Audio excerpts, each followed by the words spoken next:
myself. Oh no, give me that cell. Oh, I gotta go like Cobain. 8 years to the grave, gone insane. My blood got propane. How you gon' go and throw my name with shame? Already cross-faded, making it to the disco. I hate it, and you know how this goes. You framed it, picture painted in my room. This that real life shit, not on Zoom. Got the scene in it. Make sure you subscribe to JerCrispy. What's up, y'all? It shows the most decimal JerCrispy. When Samuel L. Jackson declared war on the Snakes Act, 30,000 feet snakes on the airplane. Yep, 30,000 feet snakes on the airplane. Samuel Jackson. And I think this is the most hilarious movie. This is like a most rare movie that I watched this, bro, when I was little, bro. Like that ass. But we got another video of Chinchu. Make sure you like, comment, subscribe, follow our social media. It's gonna pop on the screen. We're on the road to 300. No, hold on. Wait. I'm saying the wrong thing. On the road to 300. And let's get to the video. Follow our social media.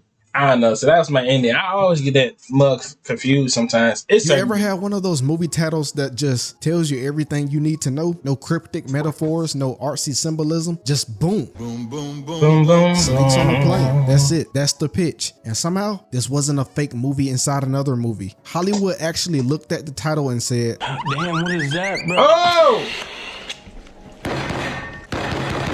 yeah, here's 30 million. Make it happen. So let's set the scene. We're in Hawaii, which means palm trees, ocean waves, and tourism brochures trying real hard to make you forget this is also where hurricanes, volcanoes, and overpriced Mai Tais live. Our main guy right now is Sean Jones, a regular dude out here living his best surfing life. I'm just a regular, everyday motherfucker. He catching waves. Hey, I like that song. Oh, that by Jay-Z? Yeah, that was by Jay-Z. I hate when my stuff does this. Nah, it making me feel awkward, like when I just got done seeing the joke. Care in the world until he wipes out and paddles his way into a nightmare, because while Sean's looking for his board, he hears that sound, the sound of a man getting absolutely folded in a way that has nothing to do with ocean currents. He heads inland and stumbles onto a crime scene in progress, a mob boss named Eddie Kim standing there like he auditioning for Hawaiian Shirt Mafia, just beating a man with a pipe like it's a team sport. And Sean, yeah, he's the only witness. Now here's the thing about mob bosses in movies. They can be halfway across the world, but if you see them commit a crime, your lifespan drops faster than your phone battery on 1%. Eddie Kim spots Sean, and boom, Sean's now public enemy number one. Cut to later that night, Sean's chilling in his apartment doing the "I'm just gonna pretend nothing happened" thing, when suddenly the door explodes inward. Thugs rush in swinging weapons, ready to turn Sean into a cautionary tale. But before they can finish him off, in comes the man, the myth, the leather jacket legend, FBI agent Neville Flynn, aka Samuel L. Jackson, aka the reason half the audience even showed up. Flynn saved Sean in the most Samuel L. Jackson way possible by making it clear that A, he is in charge now, and B, Sean has exactly zero say in what's about to happen. And what's about to happen is a whole lot of witness protection junk, because Sean is the only guy who can put Eddie Kim behind bars. The plan? Simple. Fly Sean from Hawaii to Los Angeles so he can testify in court. The method? Not so simple. A commercial flight packed with innocent passengers, because apparently the FBI looked at an international crime boss with infinite resources and said, yeah, we'll just wing it. And this, ladies and gentlemen, is where the plane part of the snakes on a plane starts forming. Somewhere, somehow, someone on Eddie Kim's payroll gets the idea that instead of using guns, bombs, or literally anything else, they're gonna load the aircraft with hundreds of venomous snakes. Not one snake, not a crate of snake, hundreds. The kind of number that makes you ask, where do you even order that many snakes from? Facts. Amazon Prime? But before, facts, cause how you must have that cha-ching. Oh, you know, with the money, with the ching-ching snakes. Ain't no way. Like, ain't no way you had all that money to be, you know, to get all them snakes. This nigga want that nigga dead. Did he end up being dead? No, I remember one scene on his hill. I remember it was a dog. A dog got eaten up by like an anaconda or something like that. Or whatever them big, long, stupid, dumb ass snake is. Before we even get there, we're boarding this flight, and as we all know, in disaster movies, boarding the plane is where you meet your victim lineup. Supporting cast. We've got the germaphobe rapper and his two hype men, the sweet elderly couple, the nervous first-time flyer, the Paris Hilton knockoff with a tiny dog in her purse, the kids flying solo, and a pilot who's about 2 years away from retirement and probably thought today was going to be just another routine shift. Everyone's settling in, bags going overhead, flight attendants giving the safety spiel nobody listens to, and lurking somewhere deep in the cargo hold is an entire zoo worth of bad decisions waiting to happen. So the plane takes off from Honolulu, climbing into the sky like it's just another calm, smooth ride to LA. Samuel L. Jackson's Agent Flynn is sitting there doing that FBI thing where you pretend to be relaxed, but you're actually scanning every single person like you're already picturing how they look in the mugshot. Sean's next to him, still trying to process how 12 hours ago, he was just a guy on a surfboard, and now he's basically in the opening credits of a crime documentary. The passengers are doing their thing too. The rappers taking selfies with the crew, the rich girls yapping into her flip phone. Yes, this is 2006, making sure everyone knows she's miserable in first class. The nervous flyer is already too many bottles deep into liquid courage. And the pilots, they're up in the cockpit chatting about tailwinds like they're literally in the first act of a horror movie. Meanwhile, and this is where the movie earns its title, deep in the cargo hold, timers start going off on a big, suspicious crate. This is Eddie Kim's masterpiece of chaos. Hundreds of venomous snakes from all over the world crammed into one box. Cobras, vipers, pythons. Well, those aren't really venomous, but they'll strangle your noggin. Basically a reptile house that's failed at all its safety inspections. The timer hits 0, the crate bursts open, and outpours a slithering wave of pure nightmare fuel. These snakes don't wait for subtlety. They start making their way up through the walls, the vents, the undercarriage, and in the kind of scene that makes you swear off flying and nature at the same time, they slither straight into the plane's electrical systems.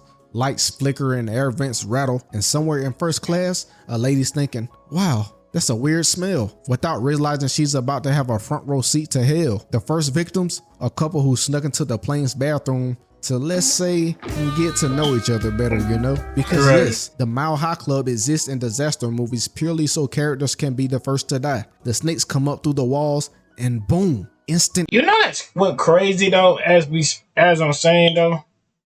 Why does every movie does that though? Like make they have two dummies to have make them do the sex scene and shit like that. Jason, Freddy Krueger, who else? Snake on a plane, sharks. It's like a lot. It's like a lot of they do it. Just venom and screaming. Back in the cabin, turbulence hits, but this time it's not weather. It's the snakes moving through the structure of the plane. A flight attendant heads to check things out, peeks into the lower galley, and almost jumps out of her skin when a thick, scaly body slides past her ankles. She screams, trips, and that's when the first snake lunges. It's quick, brutal, and the kind of moment where you can hear the audience collectively clutch their legs. Now the snakes aren't hiding anymore. They're about to get it out the mud. They're spilling into aisles like it's feeding time at the pet store. A little kid sees one and points, and before he can even process, a passenger gets bit in the neck. That's it. The calm is over. Instant mass panic. People are climbing over seats. Drinks are flying. The Paris Hilton knockoff's tiny dog is barking like it knows it's about to be appetizer number 1. Agent Flynn jumps into action, yelling for the people to stay calm, which is hilarious, matter of fact, because nobody in history has ever stayed calm when a 6-foot snake Shit, boy, ain't no staying calm with no snakes. No, boy, I'm ducking and dodging. Man, fuck off me. Shit, boy, what? I'm gonna say, man, fuck off me. I'm ducking, jumping on top of seats and stuff, trying to look with husband and all that, bro. I don't play with snakes. Yeah, that's one thing I won't play with. I don't play with snakes, bro. On their tray table, he and the flight crew start herding people away from the worst of it. But the problem is, the snakes are everywhere, under the seats, in the overhead compartments, even dropping from the ceiling. And just when you think it can't get worse, one of the snakes slithers into the cockpit. The pilots hear a hiss, turn around, and yeah, that's not a bird strike. That's a cobra. The cobra in the cockpit doesn't waste any time. It lunges its fangs out, and the co-pilot barely gets his arm up in time. Bad news, snake bites don't care about seniority. He gets tagged, yells in pain, and suddenly the whole smooth flight thing is out the window. The pilot tries to keep control while also trying to not get bit himself, which, as you might imagine, is not the FAA's recommended procedure. Back in the cabin, it's a full-on reptilian apocalypse. The snakes are going for anything that moves. Hey, yo, imagine. So, hold up. Wait, can you just stand still and a snake won't bite you? No, just like curious questions. Not trying to say, oh my God, just you're asking a dumbass question. No, this is like a serious, mostly question I'm asking. Like, if them niggas just sat like this, let the snake like this, slither all around them, and would they even do some shit like that? Legs, arms, I necks, doubt it. and even one unlucky dude's tongue when he screams at the wrong time. Oh! People are tripping over each other. Flight attendants are trying to use the little beverage carts as barricades, and somewhere in this chaos, the tiny dog. Yeah, just say nature took its course. Paris Hilton knockoff is now screaming in a way that says emotional support animal just turned into some snake munchies. Flynn's in pure problem solving mode. He grabs anything he can use as a weapon, golf club, fire extinguisher, serving trays, and starts laying out snakes like he's a one-man airport security demo. Sean's trying to help, but it's clear that this is Flynn's show now. The man's moving through the cabin like a TSA agent who really hates reptiles. Meanwhile, the passenger's personality starts showing under pressure. The germaphobe rapper is trying to stand on his seat, rapping about not getting bit like it's going to intimidate the snakes or something. The nervous flyer is frozen, clutching onto the armrest like that'll stop the venom. The sweet old couple is actually tougher than they look, smacking snakes with anything they can grab. And the kids flying solo, they're getting shuffled towards the back by the flight attendant who's clearly rethinking her career choices. One of the snakes dropped from the ceiling onto the beverage cart, knocking over soda cans. It lands right in the passenger's lap, and he jumps up so fast he takes the snake and the tray table with him. Flynn yells for everyone to get to the upstairs section because yes, this is one of those 2-story planes, and the survivors start making a break for it. In the middle of all this, the co-pilot's bite is getting worse. He's sweating, losing focus, and trying to keep the plane level. The captain's trying to call for help, but the snakes are literally crawling over the instrument panel like they're trying to fly the plane themselves. Then it happens. One of the larger snakes, a full-grown python, drops into the aisle. That's what I was talking about. The python, anacondas, whatever those type of snakes is, bro. Ain't no joke. This thing is massive. I'm talking gigantic. It's Gigantosaurus, whatever you say, Gigantosaurus, Gigantosaurus. Moving with that slow, I don't need to rush because I'm an apex predator energy. People are backing up, screaming as it starts wrapping around the unlucky passenger. Flynn dives in, hacking at the python until it loosens its grip, but the guys already went noodle, straight limp. Everywhere you look, it's chaos. Blood on the seats, luggage tumbling down, snakes wrapping around headrests. It's the kind of scene that makes you wonder how the movie hasn't ended yet, because this looks like a game over situation. But Flynn, he's not giving up. He yells for the upstairs hatch to be sealed off, which is great for the people who made it up there, but bad news for anyone still stuck down below. And yeah, Cast your ads from Amazon to anywhere.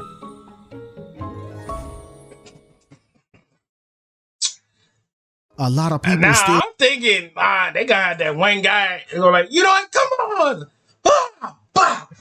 Just like storing the snakes left and right, chewing them, and sacrificing himself and shit like that, bro. Like, I'm picturing that, like, one guy who does that shit and end up getting eaten up by like a big ass snake.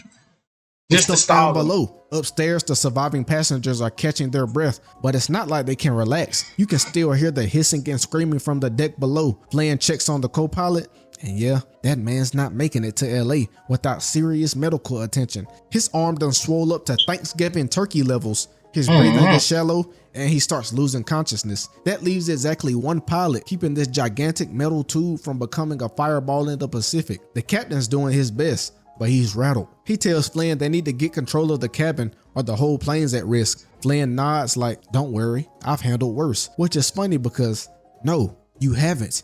Nobody has. Down below, the snakes are still slithering through vents and baggage compartments, claiming victims one by one. A couple tries to sneak toward the stairs, but a snake drops from the ceiling and nails the guy right in the face. His partner freezes and then bolts, only to get taken out by a viper on the floor. It's like the snakes planned this, and honestly, at this point, they might as well have. Flynn decides they need to push the snakes back, seal them off completely, and maybe thin the numbers before they try anything else. He grabs a stun gun from the emergency kit, duct tapes it to a long pole, and then starts zapping anything with scales. The rapper, still standing on the seat upstairs, shouts, "Yo, that's cold!" every time a snake twitches from the shock. Then Flynn spots the ventilation system. The snakes are using it as their personal subway line to get everywhere on the plane. If they can block it off, they can keep the upper deck safe. So Flynn and the flight attendant start yanking off vent covers and jamming it with whatever they can find. Jackets, blankets, even the rich girl's designer scarf. She complains, but then Flynn gives her the look like, "Lady, it's the scarf." It's the scarf or it's the dog? Oh, you gonna die? You gonna die by yourself? Cause nigga, who? Not me. I'm the one who gonna live to tell the story. Shit, nigga, who got me fucked up like the moves? Shit, over that little nice that last scar you probably got. But my daddy gave me this scar. So, you wanna live to see your daddy? Why you fuck wrong with him? Or you. And of course she hands it over. They manage to hold the snakes back for a while, but the captain's voice cuts in over the intercom. The other pilot's out cold, straight knocked, and they're gonna need someone to help land this thing. That's when the germaphobe rapper steps up. Turns out he's played a lot of flight simulator games, and right now that makes him the closest thing to a co-pilot they've got. That's when Flynn comes up with the plan. The only way to deal with this is to flush the entire cabin, which means opening the emergency mid-flight and letting the pressure difference do the work. Everyone thinks he's insane, and okay, maybe a little, but at this point, it's either try it or hope the snakes get bored, and snakes don't get bored. So Flynn lays out the plan to the passengers. They're gonna strap themselves into anything that's bolted down, open the door, and let the snakes get sucked out into the sky. It's risky, it's loud, it's borderline impossible, but when the alternative is getting eaten alive at 30,000 feet, suddenly everyone's on board. Flynn heads towards the door, checks the latch, and you can see it. That little twitch in his eye that says the line is coming. He turns back toward the cabin, and with all the righteous fury of a man who's had enough nonsense for one lifetime, he screams out, "I've had it with these motherfreaking snakes on this motherfreaking plane." He said it. He said it. Instantly, the cabin's energy shifts. People are hyped. Even the rapper starts shouting, "Yeah, get them! Get them snakes!" The snakes, they don't care. They're still slithering forward. Flynn pops the emergency latch, and the plane goes from loud to jet engine inside a hurricane in half a second. Loose items going flying, seatbelt strained, a food cart rockets past like a missile, and the snakes, yeah, they start yeeting out the door one by one, tails flapping in the wind as they get launched into the stratosphere. Some snakes hang on longer, coiling around seats, latching onto passengers, but Flynn moves down the aisle like he's personally escorting each one out. A python tries to wrap around his leg. He boots it into the blue like a soccer ball. And then one especially stubborn cobra, he just straight up punches it in the head like one of those Indian dudes before it loses grip and gets vacuumed out into oblivion. Finally, the cabin is clear. Flynn slams the door shut and the pressure stabilizes. The passengers are wide-eyed, sweaty, flabbergasted, and half in disbelief because they're still alive. Upstairs, the captain's voice cracks over the intercom. They're starting their descent into LA, but they need Flynn in the cockpit for backup. Flynn heads up, takes a seat next to the captain, and they begin what might be the most stressful landing since human flight was invented. The germaphobe rapper still in there in the co-pilot's chair, sweating like a man who just realized flight simulators don't have a snake attack mode. Air traffic control is guiding them, but the turbulence is real, and the plane's been getting hold this whole time. Somehow by sheer willpower and maybe divine intervention, they get the wheels down. The plane screeches across the runway, finally coming to a shaky stop. Sirens wail outside, and emergency crews swarm the aircraft. Flynn and Sean are the first off, breathing that sweet, snake-free air. Paramedics rush in to help the injured, passengers stumble out, and somewhere in the chaos, the rapper is already telling TMZ he just saved the flight. Nigga capping. Sean thanks Flynn for, literally saving his life. Flynn gives a small nod, cause he's not big on long speeches, unless they involve creative profanity. And as the credits roll, we get one last bit of pure Samuel L. Jackson energy. Calm now, but if he ever sees a snake again, it's gonna regret existing. JMF, thanks for all the support on the videos. You got another prayer Y'all already know we got the best community in this mug. Yep, Anyways, yeah, like, comment, subscribe. We go. Get ready for today's script. Today's script of the day is Friday. The vid. We're heading to 1 Peter Chapter 2, verse 24. He himself bore our sins in his body on the tree, so that we might die to sins and live for righteousness. By his wounds, you have been healed. Thanks, dear Lord, for just allowing the JMF to come here for yet another video. Amen. Lord. Amen, man. Shout out to all my subscribers, my family, my people, everybody, man. Shout out to everybody, bro. Shout out to all my loved ones up and above, man. Shout out to y'all. Shout out to all my fellow subscribers. Shout out to all the new subscribers that are going to be coming in very soon, very high soon, later down on the line. Shout out to all the good connections that we going to be doing music-wisely and YouTube-wisely. Shout out to all the upcoming kids that's going to come down the line. And shout out to all my lovely subscribers, man. I wouldn't be doing YouTube without y'all, man. We're almost to 300, bro. But I feel like we gonna get to that 1,000 point, and it's gonna be on and popping. All right, y'all. See y'all when I see y'all. Lay y'all to the bottom of my heart. We're on the road to 300.